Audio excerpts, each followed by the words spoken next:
Hi everyone, thanks for listening to another episode of Dogman Encounters Radio. I'm Vic Cundiff and I'll be your host for the show. Before we get started, if you've had a Dogman encounter of your own and would like to speak with me whether in private or on the show, please go to dogmanencounters.com and submit a report. I'd love to hear from you. Tonight's guest wishes to go by his first name only. Corey, welcome to the show. Thank you. It's great to be here. Oh, it's great having you. Corey, please give us a brief bio on yourself. All right. I'm 24 from a small town in Alaska. Well, it's small. I mean, there's maybe 24,000 people here. The small area is about 20, 25 miles across. You can pretty much have all of the people in one little area. It takes maybe 20 minutes to cross the entire city. We're all in one tiny wooded area.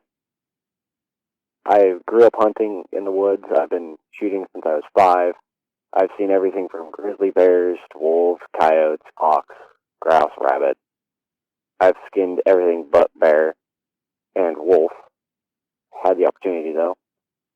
I've been camping all my life, as well as fishing, including dip netting, deep sea fishing, halibut, salmon.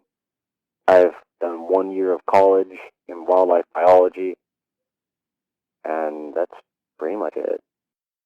You mentioned your experiences in the woods, and you mentioned that you've seen a grizzly or grizzlies in the past. How close have you been to a grizzly before? That encounter is about 20 feet.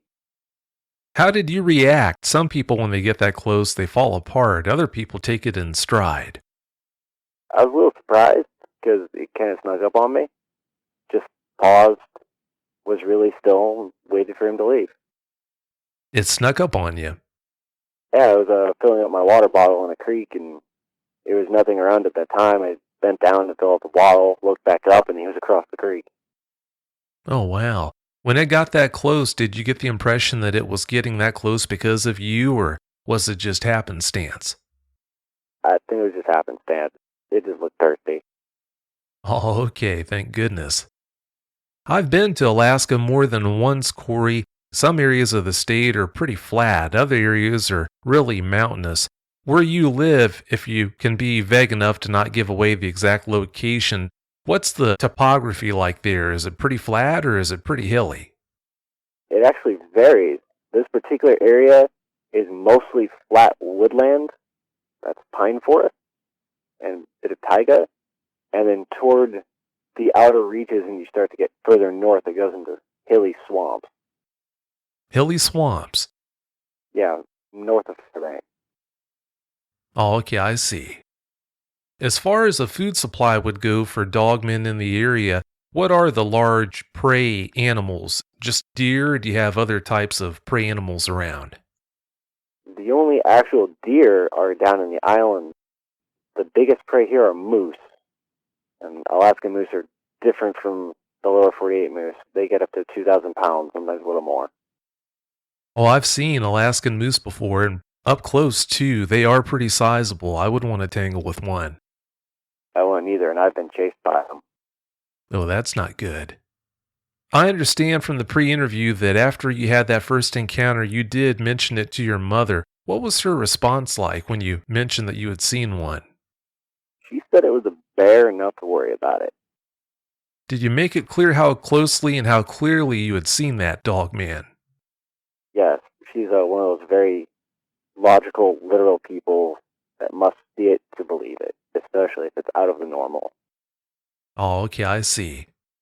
Without getting into any of the details of your encounters, have any of your neighbors told you that they might have seen dogmen on their property or around their houses? I think one might have, but he wasn't very clear about it. No one feels like being publicly ridiculed. He just mentioned there was something poking around, and has adjusted his property likewise to maybe see it, but so far nothing. Is this a neighbor who has property touching yours, or are they just in the area? They're about 200, 250 feet in front of the house, across the road. Okay, I see.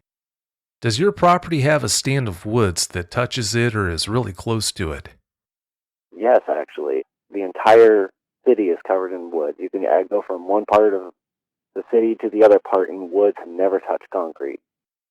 Well, those are perfect conditions then. It can come out, do what it wants, and then duck into the woods and be undercover in no time. Is there much in the way of water there? Do you have streams running through those woods you just mentioned?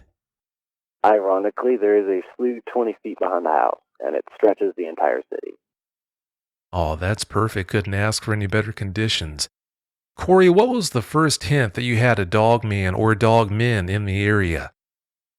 Random howls and knockings and the random lights going off, motion lights going off in the neighborhood. Usually it's a bit odd in the middle of the night. It usually tells it a nocturnal predator, so we instantly think bears or wolves, and we go checking for tracks, and I couldn't find any tracks, which left a puzzlement, and that was the first clue that something was off. I'm sure you had no clue what was at the heart of all that activity. No clue at all, and I really wish it had been a regular wolf. I can understand that. You mentioned your schooling for college. Have you learned anything with that education that you can apply towards learning more about dogmen, or does it not cross over? It can. If these things are similar to regular wolves, and you can apply at least a little bit of their behavior to it, I believe I might be able to figure out territorial patterns, maybe the size of territories, possible pack build-up and hierarchy, maybe probable age for lifespan. Oh, that makes sense. After you found out that you do have a dogman or dogmen in the area, was your attitude, I just wish they'd go away? Or were you interested to the point where you just wanted to research them and get every last bit of info on them that you could figure out? A bit of both. I'm highly curious and want to learn about them, study them, and I have been looking them up. At the same time, I don't want them around the house, and I don't want to see another one. I can understand. Once you have a good look at one of these things, that's totally understandable. All right, Corey, let's get into the encounters here. You told me 2 days ago you were leaving for work when you had an interesting experience. Please tell us about that. Give us every last detail that comes to mind. All right.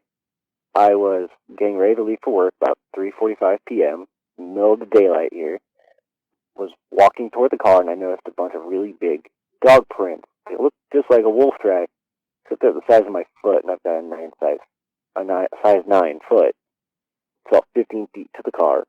I get about 10 feet to it, following these tracks, and they veer off toward my neighbor's property to the left, and there's a highway after another 50 feet of woods past that. It kind of looks like it went toward the road to cross. I thought nothing of it, since I didn't hear anything that night, and I went, alright. A little spooky, but okay. Got toward the car, opened up the car door, and I hear this loud thump, like something smashed into the back of the house, and it was behind me. So I instantly turned around, and I saw this big clawed hand. It almost looked like it took a dog's paw and extended the fingers, put large claws on it. It was black in color, and it was dragging the hand out behind the house, like it was dragging the hand behind it as it was going behind the house. It vanished after a couple of seconds. I heard nothing more for a whole minute. I stood there frozen in shock.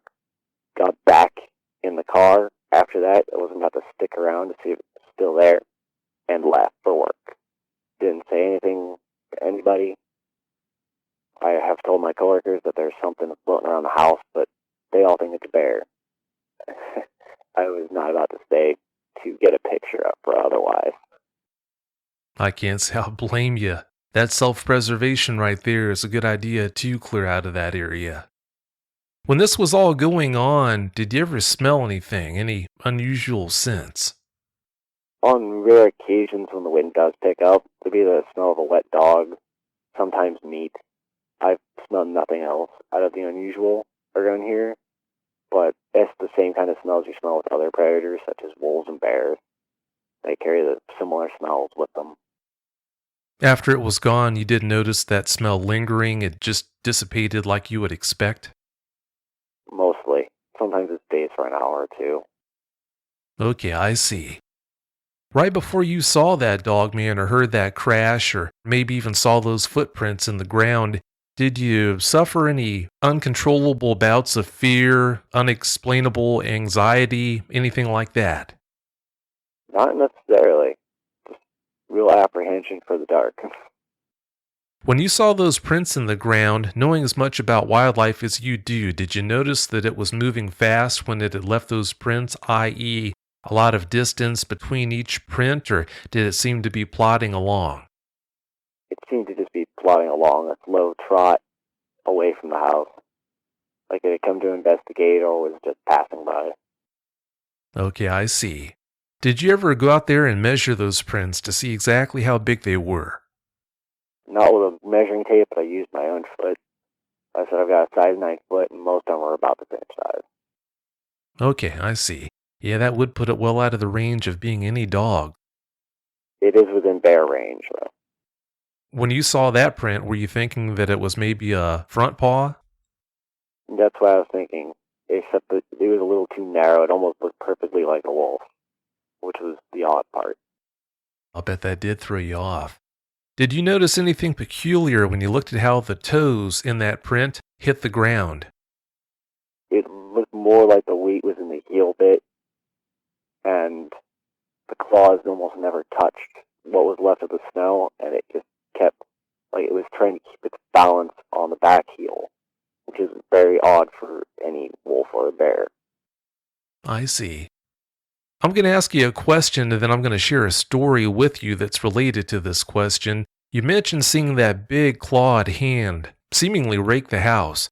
After the fact, when you went back to investigate, did you ever notice any gouges in the wall of the house?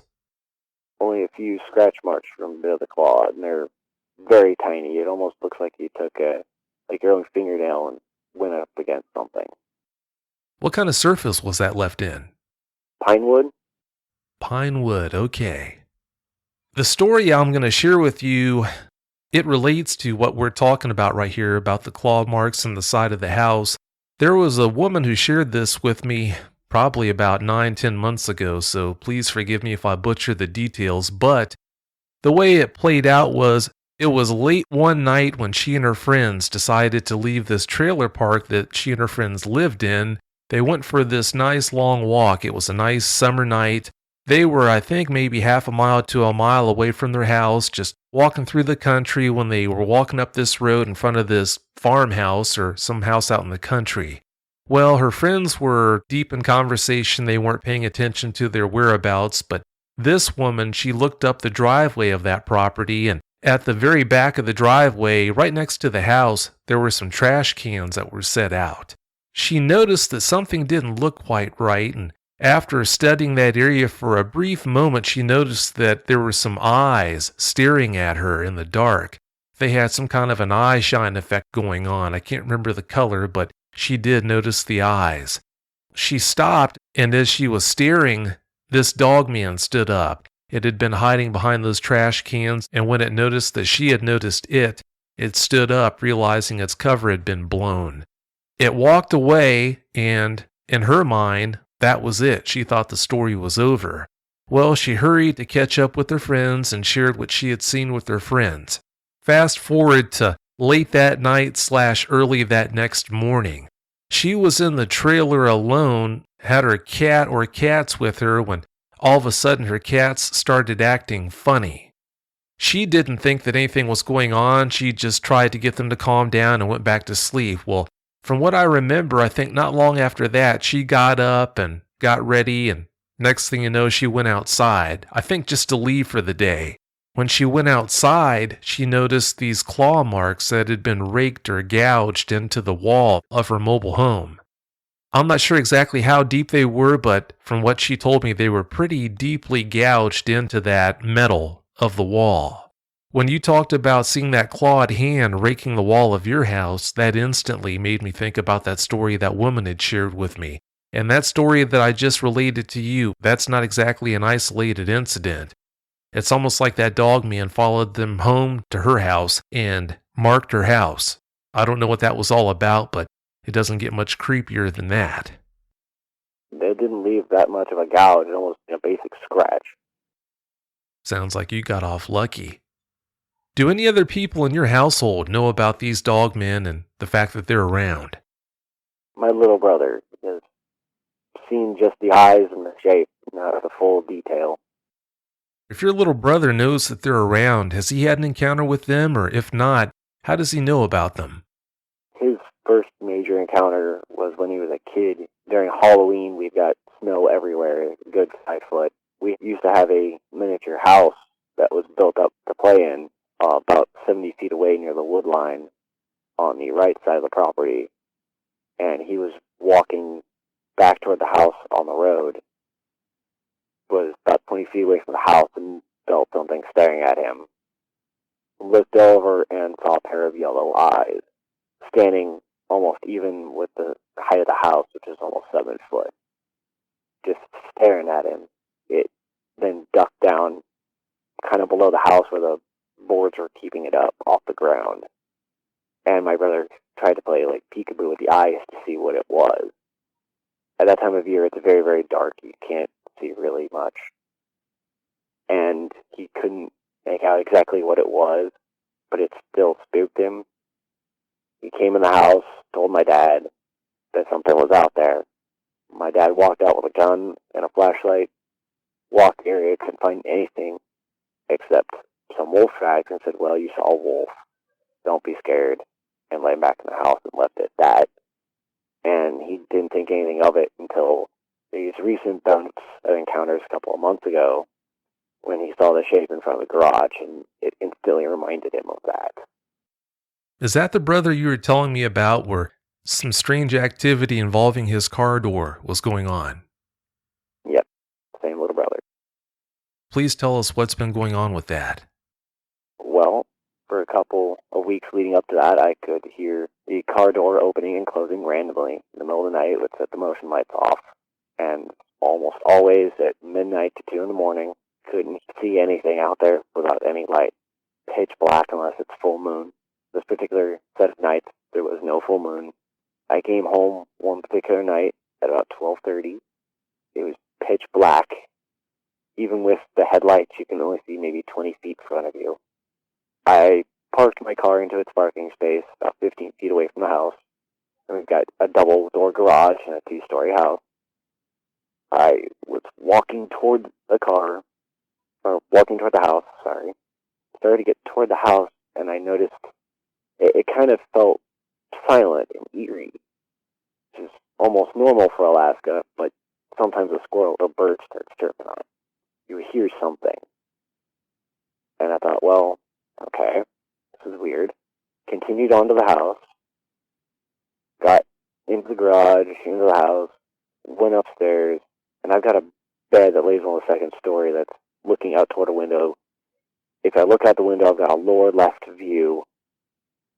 It's about 15 feet down into the front part of the patio of the house. And there's a porch. And I went and laid in that and just went, all right, I'm going to go to bed. My brother was sitting across on his bed, trying to go to sleep while viewing Facebook on his phone. We start to sit there and go to sleep. Next thing I know is maybe half an hour later, I hear the car door being opened and closed again. I see the motion light go off. I get up and I look, and there's nothing there. I thought, well, okay, that's odd. Maybe somebody's playing with us, or I'm imagining things. I went, laid down back in the bed, waited about another half hour, and it started going up again. I thought, okay, this is really odd. I got up and I took a look, and I got more of a look than I wanted. It was standing there with the car door open on part of the porch, right next to the car. This car is a little 2000 black Subaru. It was standing well above it. The porch light for the motion sensor was right on it. And where it hit halfway up where the head is and then down. Like a perfect view of that. I saw a big, muscular body, look like a football player with hair. It was pitch black with a bit of brown, almost russet in places. Like it was starting to age. I saw the clawed hand and it was holding the car door open. And the car door light was hitting the back of it, which I couldn't see. I saw the dog legs, almost like a wolf leg, had been bent backward big, and it was standing with the legs spread apart. It was angled toward the house, so I had a nice enough view of it. And as I was looking down the feet, I was trying to comprehend where the other 2 feet were. I saw the hand, and I'm going, what? I then look up further to see the head, and I see this, it almost looked like a mix between a wolf and a German Shepherd head. I see wolf because the face looked like a wolf, like a werewolf, right out of a movie, almost. Kind of a short, thick snout, a little longer than most dogs, black nose, and it was looking at me. I saw the ears. They're pointed, almost like that of a German Shepherd or a wolf, just kind of pointed up, leaning in with a bit of tuff. I couldn't see the detail of the tufts. I don't know how far they went. What got me most was those eyes. It was like the light was glinting off of them, or something like an eye shine, but they were red.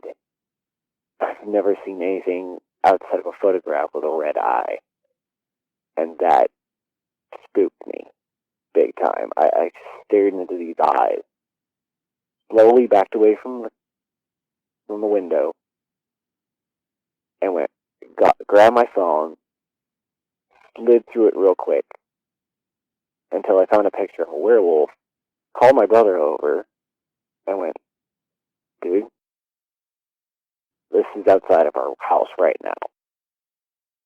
Showing the picture. He went, what? I moved aside. He started to look out the window and thought his car door was still open, but nothing was there. His first reaction was, well, there's somebody out there. I'll grab the gun and go scare him off. I grabbed him, told him, no, do not open that door. Grab the gun, but don't open the door. Next thing we hear is the car door close. We both look out, and we see this dark figure moving off toward the woods to the right of the house. There's a good 70 feet to that wood line. In about 5-6 seconds, it had already hit that wood line and disappeared through 4 feet of snow. And it's all powdered snow. I don't know of any human athlete that can do that on 2 feet. It's impossible. We both went immediately and grabbed the biggest guns we could find, sat next to the bed, and we heard nothing the rest of the night. Neither of us slept. How far was this dogman from you when you looked out the window and saw it down there doing that to the car? 15, 20 feet from the window to that porch. Well, that's really close. The moment that you saw that dogman, you mentioned that it was looking at you, but something I'm not clear on, when you looked out the window and saw it, was it already staring at you, or was it not until a few moments after you had been observing it that it turned and noticed that you were looking out the window? I'm not quite sure, but I think it wasn't aware that I was looking at it first until later. Like that, I started at the feet and the hand and then left up. And by the time I got to the head, it was staring right at me. So I think it later noticed after it had opened the door, almost as if it might have been opening the car door to lure us out or to get attention. I see. As far as height goes, how tall was it? Let's see, that Subaru's about 5.5. We almost stand over it. I'd say it was probably 6-7 feet, maybe. As far as its arm length would go, how would you describe them? Top of the arm is almost like a human. It's got that built up shoulder. Comes into the bicep. Forearm almost looked a mix between a wolf and a human. Similar setup with the forearm. paw was like a dog hand. Instead of the opposable thumb, it was the fifth digit was right next to it, but they were extended.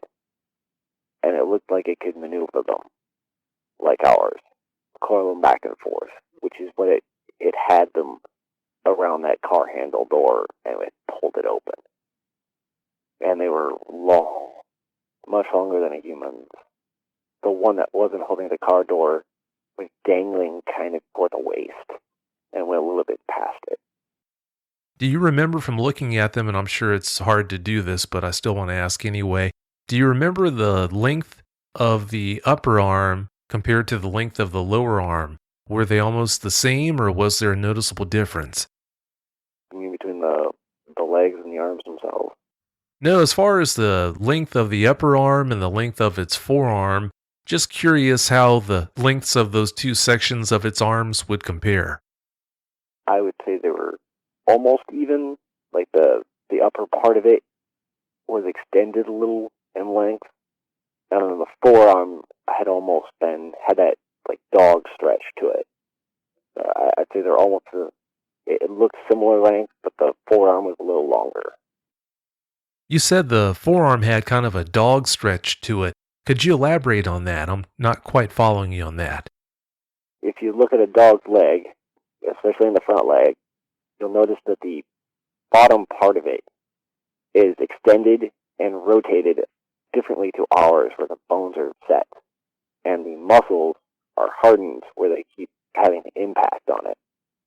If you've ever tried to stand up on four legs rather than your two, you notice that there's a bit of an imbalance in the length. Most canines and even cats have their forearms stretched a little to accommodate for that extra length that they can stand evenly on four. That's why chimpanzees have extended arms. I follow you now. You're saying its forearms were stretched in that manner to compensate for when it went down on all fours, apparently. Yes, and it would explain for their speed on all fours. Have you ever found any prints that they've left in the area where they were on all fours? It sounds up to this point like you've only seen them leaving bipedal tracks. I think there might have been one, but the snow is starting to melt at the time that I think I saw it, so it looked really weird. It almost looked like a bear track. Almost the way it was set, because the claws extend the same way a bear does when it has its front paw on, or even the back paw. So it almost looks similar to that, but part of it was missing. So like only the claw bits were there, and the back heel bit was gone. Yeah, that is strange. Having had that good of a look at it from 15 to 20 feet away when it was in that kind of light from the light you mentioned that was full on, what kind of length did you notice for its claws on its fingertips? Maybe 2-3 inches. Ooh. Yeah, that's more than enough to ruin your day. And then some. Yeah, I'd say. Knowing animals the way you do, Corey, and also having seen this thing so well, how do you think they would fare if they did go toe-to-toe with the bear when you consider how big a dogman was, like the one that you saw, the weapons it can bring to bear, and its attitude? How do you think that would play out if they did run into a bear in the woods? Black bear, it's dead. No competition.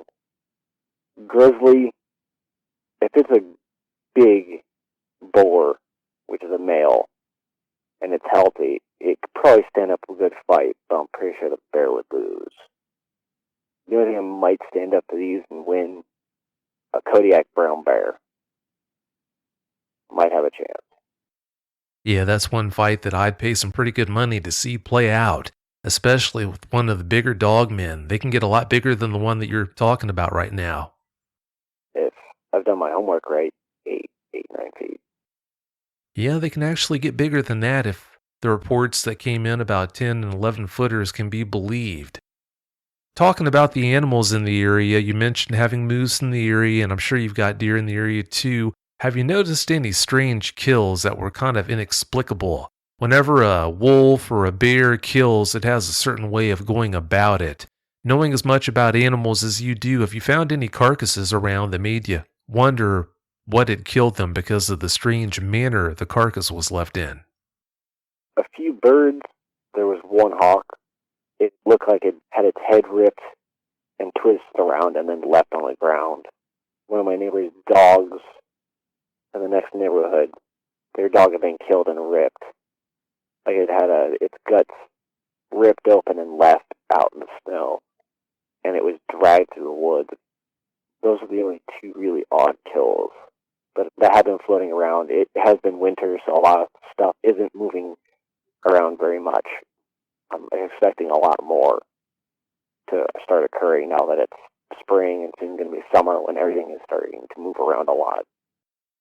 Yeah, it's not going to be all that long before everything really picks up and everything's active, like you mentioned, I'm sure. Speaking of the woods, have you changed your behavior out in the woods as a direct result of you knowing the dogmen are around? Well, I no longer go out after nightfall, ever. I used to quite a bit. I'm comfortable in the dark until this. Now I just can't do it. And I'm very, very cautious. Always have at least one weapon on me, whether it's a large knife or a pistol, 9mm 45. Whatever I can get my hands on, really. And I'm constantly watching my back and rechecking every sound. I don't know when one's going to be there or not. Since your mother doesn't believe that they exist, knowing that they're around, they're in the area, who knows how often, but they definitely seem to be around, does it worry you sick, the idea that she's going to come in from work and not take the precautions that she would take, you would imagine, if she knew that they were there in the area? I do get very worried about it, yes. But she's had encounters with bears and moose coming home, so she does have a firearm on her at all times. So I'm not too worried that she will completely panic, but I'm worried about it coming in the house when my brother and I aren't home. Yeah, that is a scary thought, the idea of you coming home, not realizing it's in the house and winding up having it right there face to face with you in the back bedroom or something. That's not good. Yeah, it's a sobering thought. Oh, I'd say it is. Well, Corey, do you have any closing comments you'd like to share? Only that after seeing one, anyone who goes looking for one, you're in for a nightmare. If you've seen a football player run and tackle somebody, or you've been tackled by them, magnify that. And then add claws and teeth to it with a bad temper. That's what you're asking for.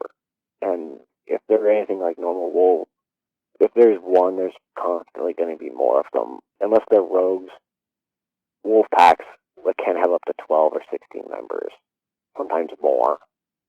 There's a mega wolf pack out there with hundreds. If most of the reports I've heard are right, you're looking at least 3 or 4 of them in this area. That is what you are dealing with, not just one, but multiple things that will kill you, especially if they're hungry or frightened, feel threatened. And these things seem very territorial. Just don't do it. Please. You make some really good points. Yeah, as if running into one isn't bad enough. I can't even imagine being out there in the middle of nowhere and encountering 4, 5, or 6 of them. That'd be really bad. Yes, I'm thinking a lot of Alaskans actually have. They've had 20,000 disappearances in the last 50 years. If you do the math, that's more than one per day, and only 1% of them are actually accounted for. Most of them are just random disappearances. I'm thinking people have gone hiking or hunting and ran across them. Those are some pretty unnerving statistics. With all the open country that people just normally don't go into, I can understand how that would happen, and no one would ever know what the cause was. Having said that, thanks again so much, Corey, for coming on the show and sharing the details of your experiences. I really do appreciate it. Well, thank you very much. It was great fun. Oh, it was great talking with you. Well, have yourself a great night, okay? You too, Vic. Thanks. Bye. Bye.